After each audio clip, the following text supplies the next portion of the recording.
Pada suatu hari Ambo Upe kembali menggembalakan 6 kerbaunya. Dibiarkannya kerbau-kerbaunya itu bebas merumput sementara ia beristirahat di bawah pohon asam yang rindang. Mendadak seekor anak burung jatuh di dekat Ambo Upe. Anak burung itu terlihat terluka. Ambo Upe lantas mengambil anak burung itu. Dibawanya pulang ke rumah dan diberinya obat pada luka yang diderita si anak burung. Dengan penuh kasih sayang dirawatnya anak burung itu. Setelah beberapa saat merawat, Ambo Upe mengetahui jika anak burung yang dirawatnya itu adalah anak burung beo. Seiring kian bertambahnya sang waktu, burung beo itu menjadi jinak dengan Ambo Upe. Meski burung beo itu tidak dikandangkan, ia tidak juga terbang menjauh. Kerap ia hinggap di bahu Ambo Upe jika dilihatnya Ambo Upe tengah duduk atau beristirahat. Setiap kali Ambo Upe menggembalakan kerbau-kerbaunya, tak lupa burung beo itu turut serta dengannya. Pada suatu hari Ambo Upe tertidur ketika tengah menggembalakan kerbau-kerbaunya. Seekor ular berbisa merayap ke arah Ambo Upe.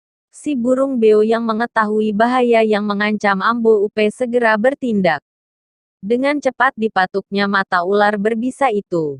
Ular berbisa itu menggeliat-geliatkan tubuhnya karena kesakitan sebelum akhirnya merayap pergi. Si burung beo lantas mengepak-ngepakkan sayapnya di dekat telinga Ambo Upe hingga Ambo Upe terbangun membahayakan.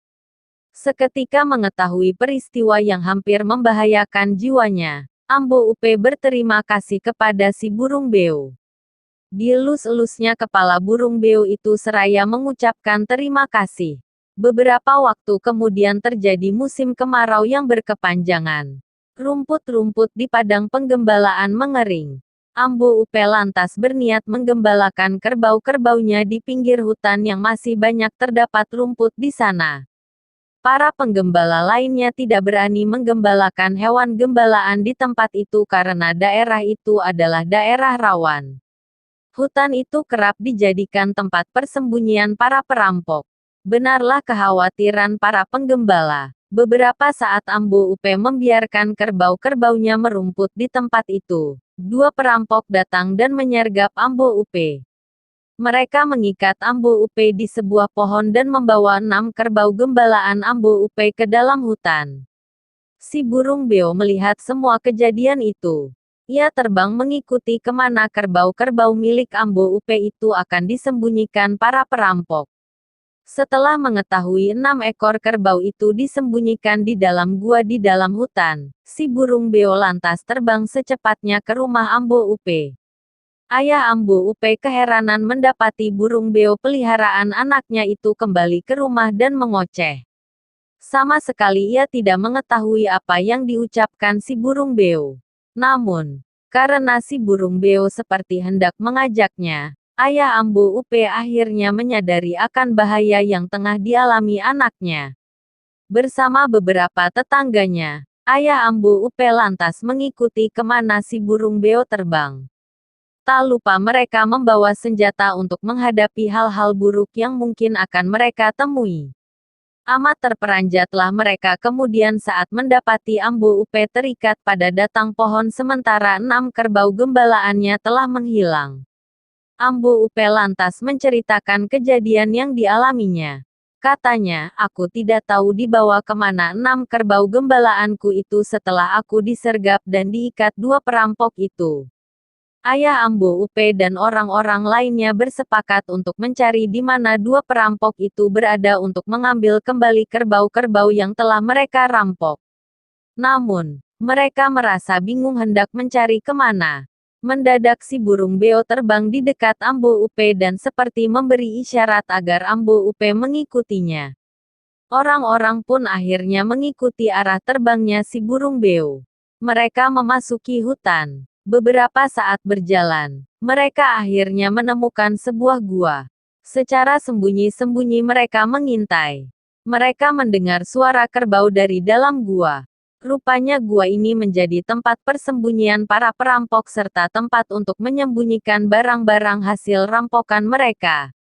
Bisik ayah Ambo Upe, mari kita tangkap para perampok itu. Dengan senjata terhunus pada tangan masing-masing, orang-orang itu pun segera mengepung gua. Mereka bergerak hati-hati ketika memasuki gua.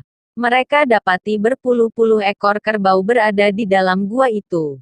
Mereka lihat pula dua perampok itu tengah tertidur di dalam dua lubang kecil di dalam gua.